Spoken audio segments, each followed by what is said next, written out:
My story began in 2011 when my sister-in-law Linda was diagnosed at stage 3.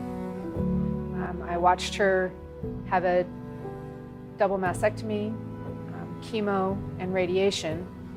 And as she's on her journey, I'm thinking, I'm overdue for my mammogram. Maybe I should go in.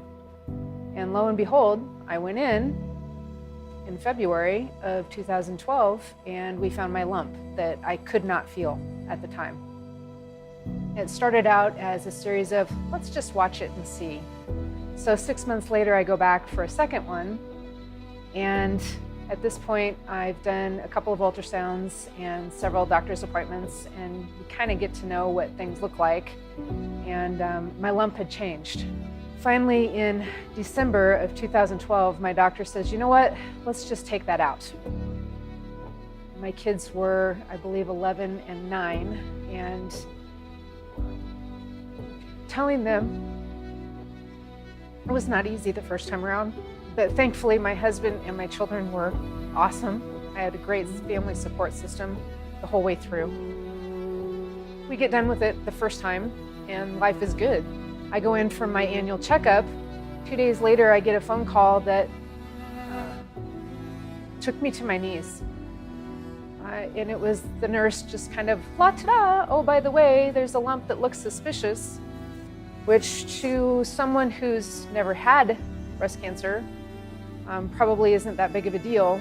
As a survivor, it took my breath away. And I instantly knew it's back.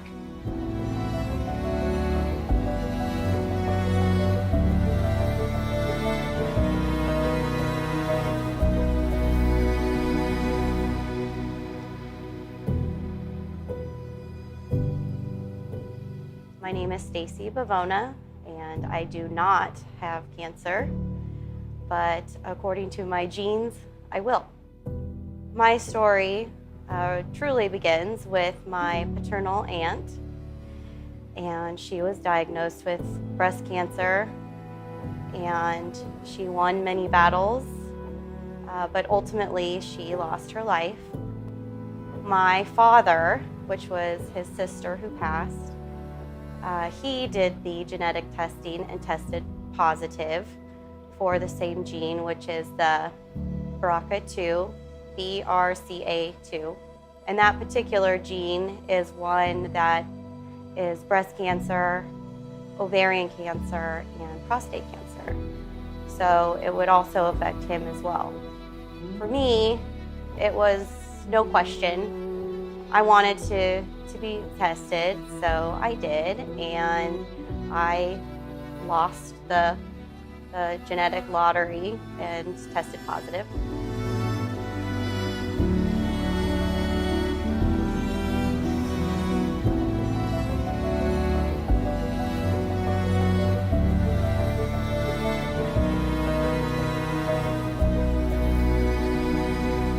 My name's Tanya Wagner, and I was diagnosed with breast cancer in February of 2018.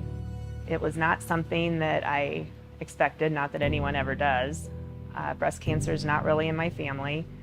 I was not good about doing self-checks, but I did go and have my mammograms done. I went in February of 2018 for an annual, and a lump was discovered.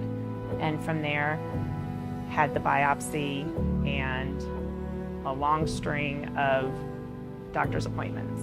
When I finally got my diagnosis, I honestly thought that I was going to be told everything was going to be fine. No one ever thinks they're going to hear those words, you have cancer.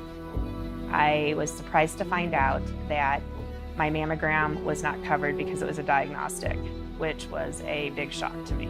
I about walked out when I found out the cost of it. I went ahead and had it done, but afterwards I just kept thinking that I'm fortunate enough to be able to cover the cost and have insurance, but there's so many people out there that are not.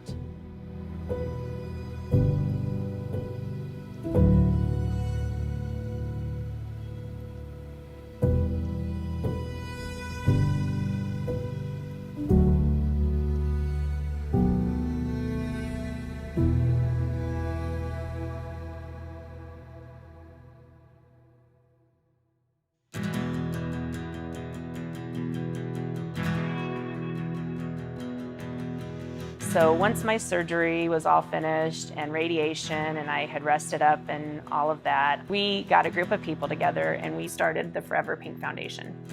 We are raising funds for breast cancer patients. And with the funds, we'll be able to fill applications for whether it's rent, wigs, bras, mortgage, gas, whatever that entails for each patient. And we'll also be able to help the cancer center, the hospital, different healthcare facilities to supplement what insurance might not cover. What we're hoping for is that everybody joins together and joins with us in this fight. These are your mothers, your sisters, your friends, and we need all of you to help us with this fight against breast cancer.